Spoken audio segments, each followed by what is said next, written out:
Hi, hello everybody. Good morning. How are you today?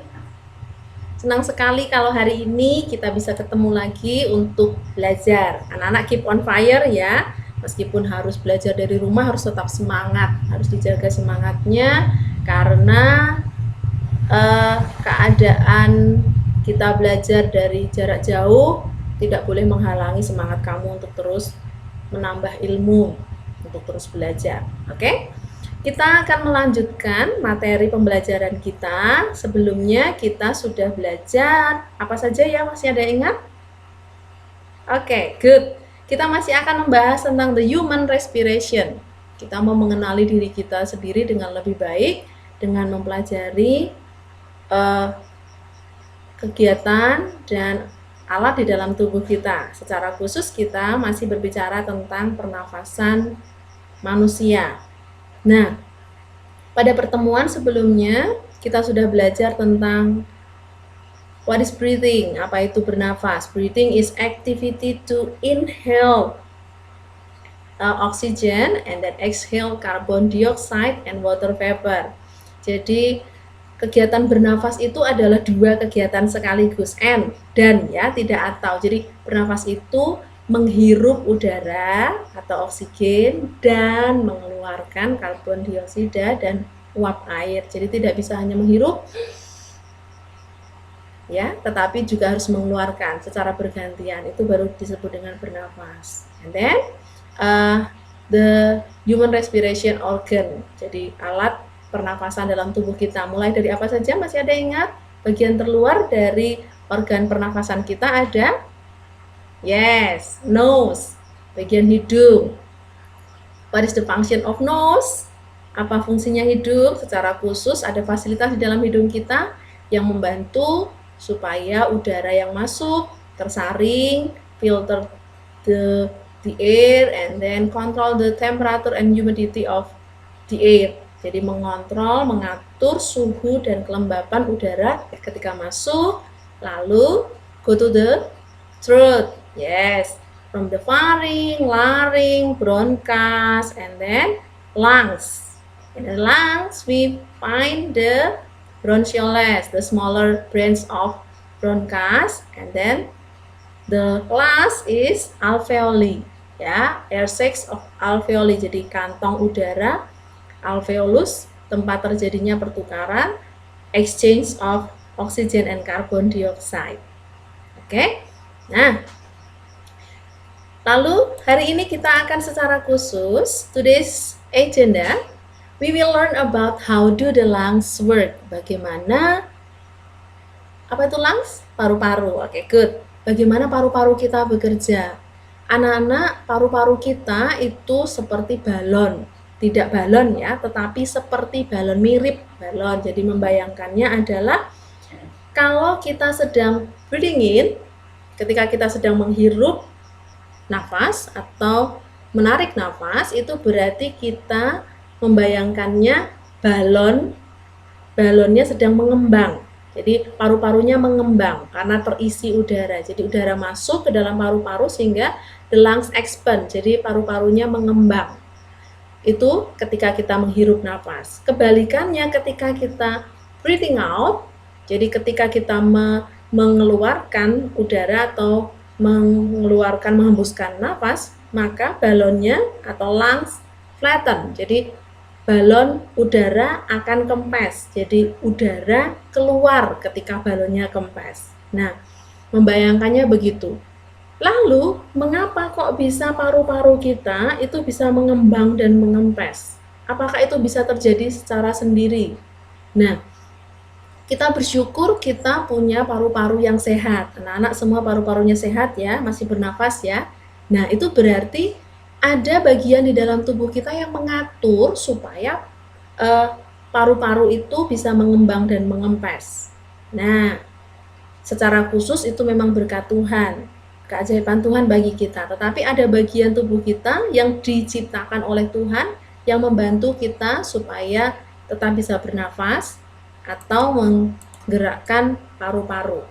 Nah, berdasarkan organ yang membantu pernapasan kita, pernafasan dibedakan menjadi dua.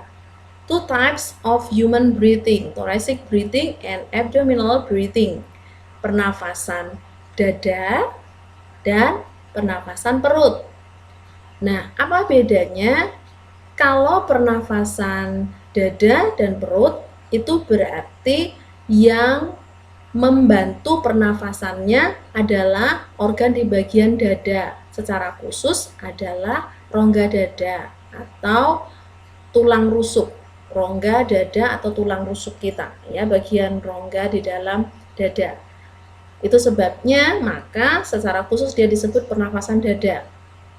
Lalu yang kedua, pernafasan perut. Berarti proses pernafasannya dibantu oleh selaput pada bagian perut manusia yang kita kenal dengan selaput diaphragms valve. Jadi selaput diafragma. Selaput diafragma itu ada di bawah rongga dada kita, di bawah bagian paru-paru, gitu ya. Nah, jadi dua bagian itulah yang membantu proses mengembang dan mengempesnya paru-paru kita. Oke. Nah, perhatikan gambar yang ada di sini. Anak-anak, when we breathing in, ketika kita bernafas atau menghirup udara, perhatikan posisi dari tulang rusuknya. Tulang rusuk tampak terangkat, chest expand, jadi rongga dadanya naik atau mengembang. Kemudian perhatikan posisi diafragma, selaput diafragmanya tampak turun. Jadi ketika kita menghirup udara itu prosesnya terjadi ketika paru-paru kita diberi ruangan yang lebih besar. Jadi paru-paru diberi ruangan yang lebih besar. Bagaimana memberi ruangan yang lebih besar? Berarti tulang rusuknya, rongga dadanya naik, lalu di bagian bawah tulang rusuk bagian diafragmanya turun. Jadi diafragma turun, lalu rongga dada naik. Itu berarti ruangan paru-paru menjadi lebih besar sehingga dia bisa mengembang. Nah, kalau mengembang itu berarti udara bisa masuk ke dalam paru-paru, udara masuk. Sebaliknya, breathing out ketika kita menghembuskan nafas, maka rongga chest cavity is flattened or move down, jadi turun ke bawah. Tulang rusuknya atau rongga dadanya turun ke bawah dan posisi diafragma atau selaput diafragmanya naik. Jadi mendorong, yang bagian rongga dada mendorong ke bawah, bagian diafragmanya mendorong ke atas sehingga ruangan paru-parunya menjadi lebih kecil sehingga ditekan udara keluar. Nah, secara khusus kita akan lihat masing-masing pernafasan tersebut. Anak-anak, memang kadang-kadang kita tidak bisa mengatur kita bernafas dengan pernafasan yang mana, thoracic breathing or abdominal breathing. Tetapi ada pada kasus tertentu kita bisa mengatur kita mau bernafas dengan pernafasan dada atau perut, ya. Tetapi tidak selalu begitu. Nah, kita akan lihat satu persatu. Thoracic breathing. Thoracic breathing is movement by rib cage. Jadi gerakannya dibantu oleh rongga tulang rusuk, ya, rongga tulang rusuk, bagian tulang rusuk. Nah, prosesnya perhatikan ketika kita menghirup udara. Oke, anak-anak mungkin bisa duduk dengan lebih baik. Ketika kita menghirup udara, perhatikan posisi tulang rusuk kita atau rongga dada kita. Ketika kita menarik nafas, apa yang kamu rasakan? Kita merasa bahwa tulang rusuknya atau rongga dadanya terangkat naik, betul ya? Tetapi sebaliknya, ketika kita menghembuskan nafas, ketika kita mengeluarkan nafas, kita merasa bahwa ya, tulang dadanya atau rongga dadanya turun.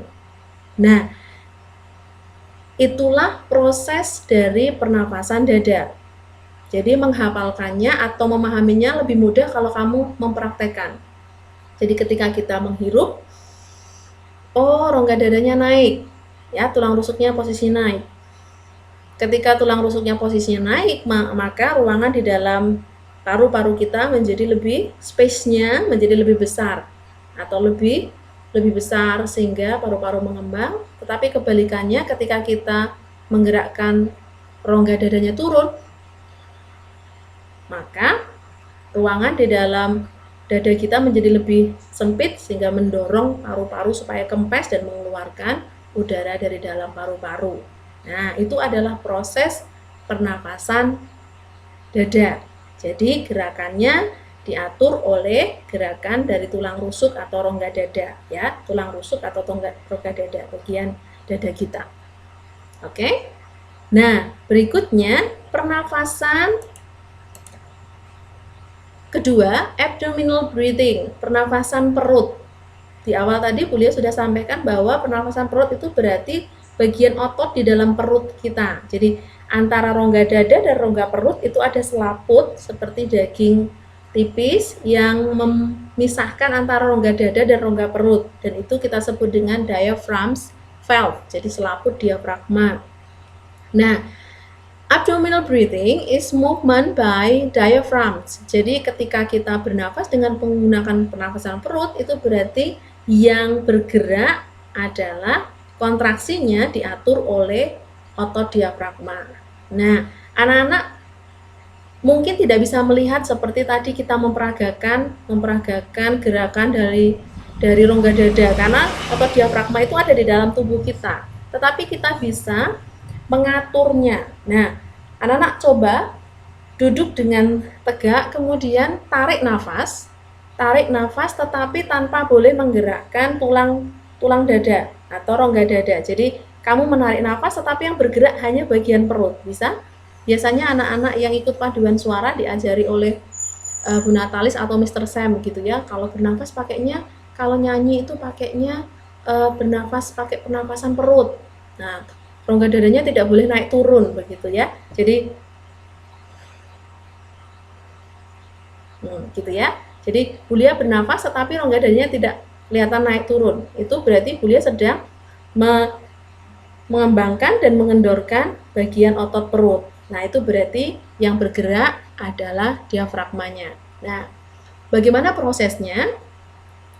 Breathing in, ketika inhale, ketika kita menarik nafas, maka itu terjadi karena otot diafragma pada posisi relax. When the diaphragm relax, ketika diafragma posisinya relax, itu sebenarnya posisinya turun gitu ya. Posisi relaxnya itu harusnya naik begini. Ini gambarnya salah ini ya. Harusnya posisinya relax itu bagian posisinya begini. Jadi ketika otot diafragmanya contract, tegang, itu berarti dia didorong ke bawah. Kalau dia dorong ke bawah, maka ruangan di atasnya menjadi lebih besar. Itu berarti ruang untuk paru-paru mengembang. Jadi udara masuk. Tetapi ketika otot diafragmanya kembali rileks atau mengendor, maka dia naik ke atas gitu ya. Ketika naik ke atas, maka bagian paru-paru yang di atasnya terdorong sehingga mengempes dan udara keluar dari paru-paru melalui organ pernafasan. Nah, itu adalah dua bagian tubuh kita yang membantu kita untuk bernafas, yaitu rongga dada atau tulang rusuk dan selaput diafragma. Oke, supaya lebih jelas, kalau untuk pernafasan dada, kamu bisa mempraktekkan merasakannya sendiri. Lebih mudah untuk dibayangkan, tetapi mungkin agak lebih sulit membayangkan untuk pernafasan perut karena kita tidak bisa melihat otot diafragma kita. Nah, supaya kita bisa memahami lebih jelas, kita akan praktek membuat alat pernafasan buatan gitu ya, untuk menjelaskan tentang proses pernafasan, khususnya proses pernafasan perut, abdominal breathing. Anak-anak, look at your book. Open your book on page 12 and 13. Oke. pada bukumu, buku paketmu, di halaman 12 dan 13 ada kegiatan mencoba membuat paru-paru buatan. Nah, alat dan bahan yang diperlukan dan cara membuatnya sudah ada di buku paketmu. Silahkan dibaca, silahkan dipelajari. Pertemuan berikutnya kita akan mencoba membuat. Nanti Bu Lia akan membantu kamu untuk menjelaskan bagaimana cara membuatnya dan mengapa itu bisa kita gunakan untuk menjelaskan proses pernafasan perut. Oke? Oke, do you have any question so far? Bu Lia berharap penjelasan Bu Lia sudah cukup jelas. Kalau belum terlalu jelas, silahkan baca dari buku paket yang sudah kamu dapatkan. Kalau masih ada pertanyaan, silahkan hubungi Bu Lia di Japri ya, di WA-nya Bu Lia. Yang penting waktu jam kerja. Oke? Jadi kesimpulannya hari ini kita belajar tentang bagaimana paru-paru kita bekerja karena ada yang membantu gerakan dari paru-paru kita, yaitu secara khusus rongga dada, dan yang kedua adalah selaput diafragma. Kalau gerakannya oleh rongga dada, maka kita sebut sebagai pernapasan dada, thoracic breathing. Kalau digerakkan movement by diaphragm valve, is a abdominal breathing. Okay? Thank you. See you next time. Dadah.